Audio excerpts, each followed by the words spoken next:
Selamat datang di Novella Channel. Terima kasih sudah mampir di Novella Channel. Bantu untuk klik tombol subscribe dan like untuk berkembangnya channel ini.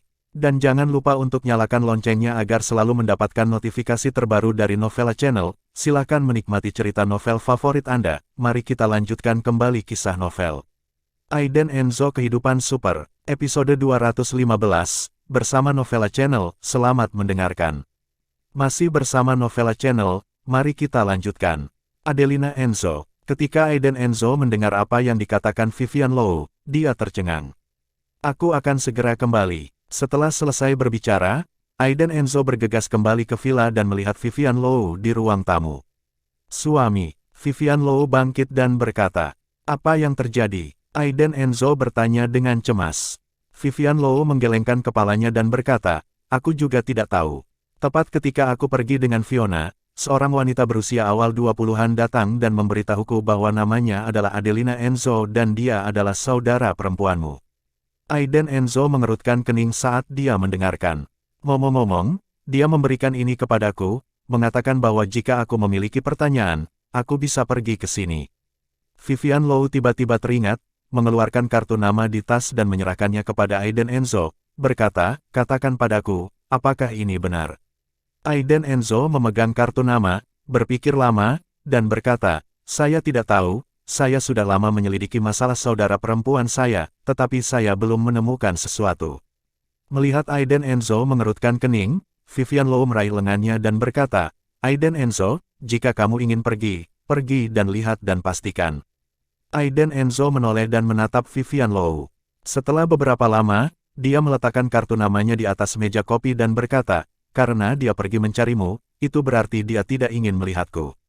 Pasti ada yang salah di sini. Aku harus membuat pengaturan." Aiden Enzo tidak bodoh, jika pihak lain benar-benar saudara perempuannya, kenapa dia tidak mencari dirinya?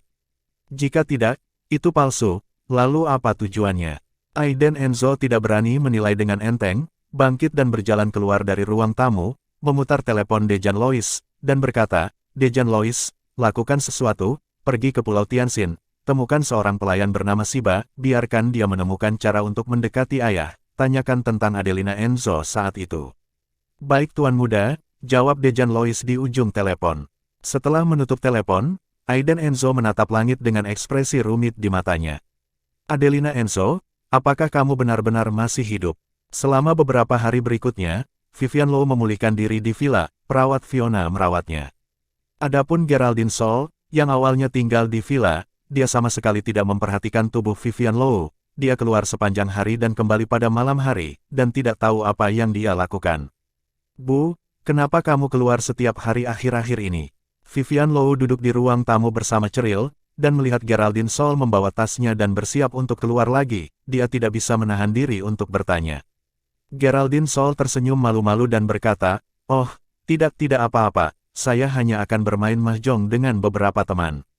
Setelah selesai berbicara, Geraldine Sol keluar dan menghentikan taksi di gerbang Longcheng Biayuan.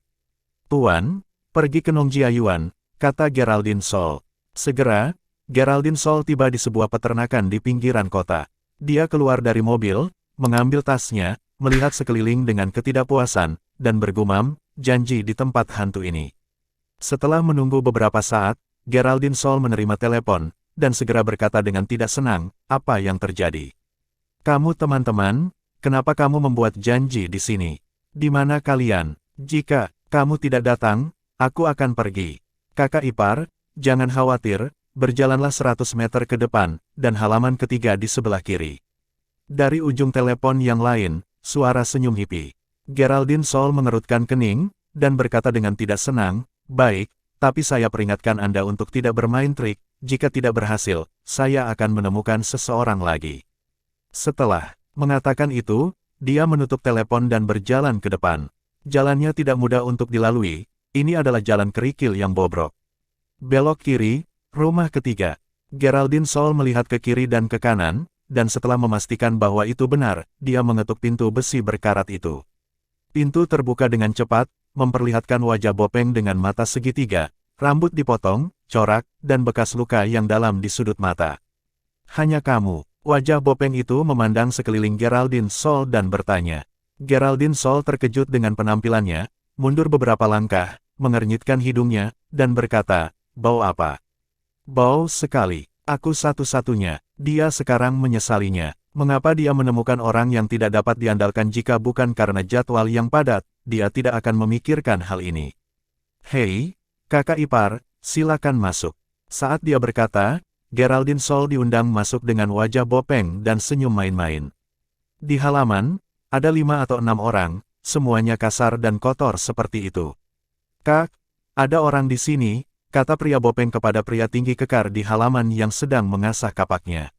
Melihat situasi ini, Geraldine Sol juga merasa sedikit panik, lagi pula dia berada di pinggiran kota.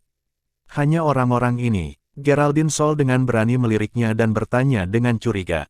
Pria yang mengasah kapak, dengan aksen utara, memotong langsung ke intinya, "Saudara-saudara semuanya menjilat darah, ipar perempuan, yakinlah, masalah ini pasti akan ditangani dengan indah untukmu."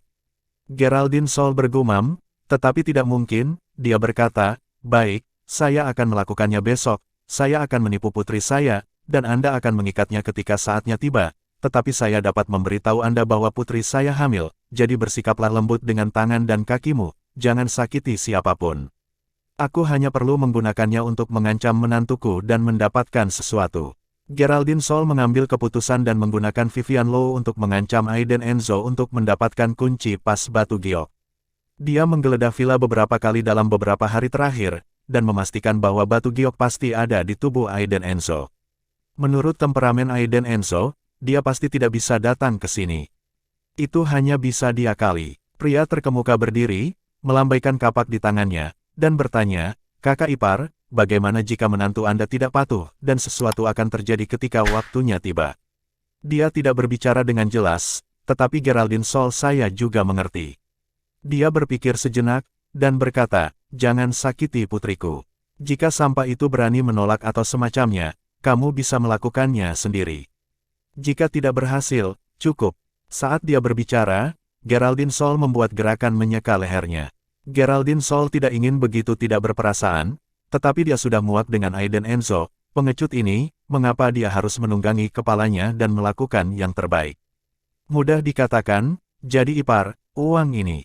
Pria kuat itu tersenyum. Geraldine Sol memberi mereka pandangan kosong, mengeluarkan 200.000 uang tunai dari tasnya, dan melemparkannya langsung kepada mereka, berkata, "Seperti yang telah disepakati sebelumnya, uang muka adalah 200.000, dan 600.000 lainnya akan dibayarkan setelah masalah ini selesai." Dia membungkuk, menghitung uang dengan hati-hati, lalu mengangguk dan tersenyum, "Kakak, tentu." Pria kuat dengan kapak itu tersenyum dan berkata, "Kakak ipar, kamu bisa kembali dan menunggu surat itu." Geraldine Sol tidak tinggal lama, karena halamannya bau sekali. Setelah menjelaskan beberapa kata lagi, dia bergegas keluar dari halaman, naik taksi dan pergi. Setelah Geraldine Sol pergi, wajah Bopeng itu bertanya sambil tersenyum, "Saudaraku, mengapa kamu menginginkan jumlah yang begitu kecil kali ini? Itu tidak cukup untuk saudara-saudara." Petik 2. Pria yang kuat itu menamparkan bagian belakang wajah Bopeng itu dan memarahi sambil tersenyum, "Bodoh, ketika saatnya tiba, orang akan diikat, mengapa kita tidak meminta harga saja?" Mendengar ini, pria Bopeng, termasuk saudara-saudara di belakangnya, tiba-tiba menyadari bahwa mereka semua mengagumi kebijaksanaan sang kakak. "Kakak bijak." Di sini, Geraldine Sol kembali ke villa dan melihat Vivian Low masih menemani Ceril di ruang tamu.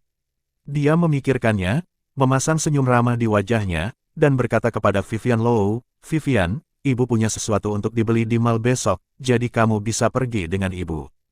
Vivian Low berkata tanpa berpikir, "Baik.